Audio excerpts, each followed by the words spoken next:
কি অবস্থা সবার? চট্টগ্রামের সৌন্দর্য সম্পর্কে কাউকে কিছু বলার নাই। চট্টগ্রামের সৌন্দর্য সম্পর্কে সকলের ধারণা আছে। চট্টগ্রামে যেমন রয়েছে পাহাড়, তেমনি রয়েছে সমুদ্র এবং তেমনি প্রাকৃতিক দৃশ্য। আরো সৌন্দর্য বাড়িয়ে দিয়েছে, সেটা হচ্ছে বাইজিৎ লিং রোড। আজকে আমি বাইজিৎ লিং রোড আপনাদেরকে দেখাবো, সেটা ভিন্ন ভিন্ন অ্যাঙ্গেলে। আর সাথেই থাকুন, শুরু করুন।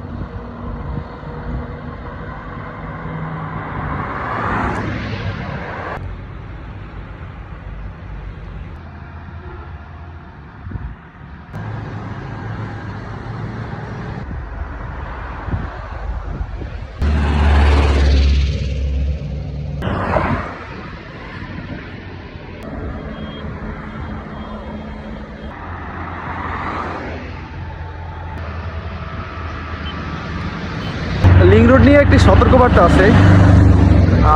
লিং রোড এটা তৈরি হয়েছে অনেক আগেই, কিন্তু উদ্বোধন হয় নাই। উদ্বোধন উদ্বোধন হওয়ার আগেই এখানে গাড়ি চলে, কারণ এটা মূলত খোলা তো চারপাশ, তো এখান থেকে গাড়িগুলো ঢুকতে পারতেছে, যে কোনো গাড়ি চলতে পারতেছে।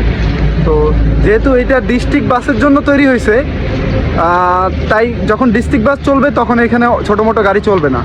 বাট বর্তমানে যেটা হইতেছে, এখানে অটো থেকে শুরু করে টোটো সব চলে, যার ফলে অ্যাক্সিডেন্ট হইতেই আছে। লিং রোডে টুকটাক অ্যাক্সিডেন্ট হয় সব সময়। বিশেষ করে বাইকারদেরকে বলবো ভাই এখানে আসতে চালান, কারণ অটো রিক্সাগুলো যেভাবে চলে এটা সবারই জানা আছে। তারপর ছোটো মোটো আরও গাড়ি আছে, এইগুলো দিয়ে চলে। তো স্পিড বজায় রেখা যাতায়াত করা উচিত, কারণ সময়ের চেয়ে জীবনের মূল্য সবচেয়ে বেশি।